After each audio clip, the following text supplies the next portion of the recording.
Hi, my name is Captain Terry Guthrie, born in Miami, Florida, 6 blocks from where the old Orange Bowl was, downtown Miami.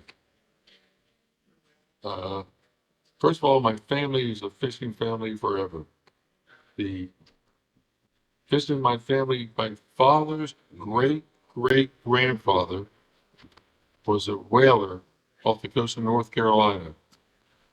They lived on the Outer Banks of North Carolina, and his family lived on Shackleford Banks by Beaufort Inlet.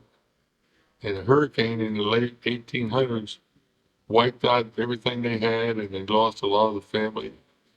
They moved up Bode Sound, 7 miles west of Morehead City, and they homesteaded property.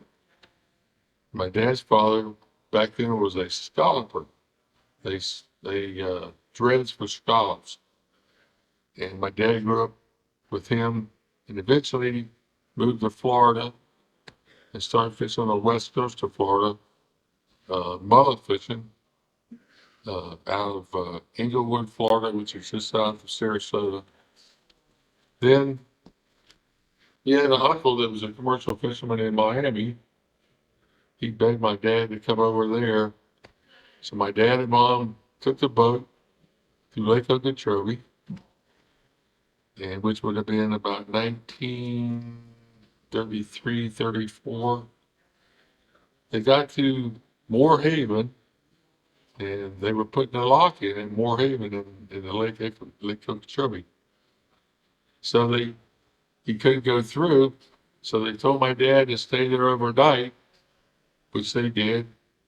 Next morning, they lifted the boat over where the lock was being built and put it in Lake Okeechobee and went on to Miami. My mom said my mom was with him. My mom said one thing that she remembers about the trip was coming from Punta Gorda over to the lake. The hyacinths were so bad in the canal. My dad had to dive over 4 or 5 times to cut the hyacinths off the props. So anyway, my dad went to Miami, started fishing with his Uncle Joe, and they bottom fished at the time. Then, 3 or 4 years, my dad started fishing on his own, became a commercial fisherman, net fisherman. And in the winter, they caught Spanish mackerel. In the spring, they caught pompano. In the late summer and fall, it's the Florida lobster.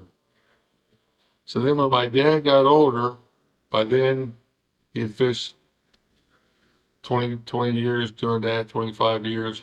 As he got older, he couldn't do the hard labor. This was sporting power, anything. He pulled the lobster traps by hand and everything. So my dad couldn't do the labor. So he wanted to start a charter business, which was a lot lighter work and everything. He was like in his mid 50s. So my dad had a charter boat built in North Carolina, which was his second. The first boat was named the New Moon. The second boat was named the New Moon 2. And by the way, the reason the boat was named the New Moon was when they mackerel fished in the wintertime. They actually found the schools of mackerel at night by the phosphorus in the water. And when they could only do that when there was no moon. So my dad said one night he was coming in with a load of mackerel on the boat, and he looked up and he saw the new moon. That's how they named the boat.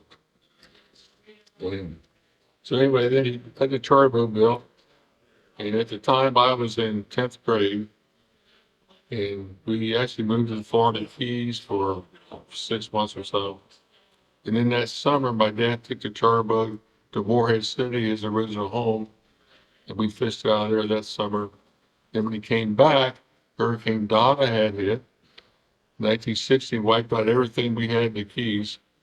So my dad, we still had the house in Miami. We moved back to Miami, and my dad put the charter boat originally north of the Castaways dock to a place, and the guys at the Castaways needed more boats at the time. They had some open slips, and they had charters that they didn't have any boats to run. So they went up and told my dad, "I want you to move down to Castaways dock." My dad moved down there. Long story short, he fished out of the Castaways in the wintertime and went back to North Carolina for nine years. And I started mating for my dad after 10th grade until I was a senior in college. And we fished out of Morehead City, fished all day, half-day trips out of Morehead City. And we did real well. And we pioneered something in North Carolina that's now very popular, but back then, the charters up there were full boat charters. If it was one person up to 6 people, it was so much for the half a day or all day. In South Florida, we took split parties, we call it, where they paid per person on a charter boat, like they did on head boats back then. And so anyway, we started putting charters together in Morehead City, and we ran every day. It was, we ran every day.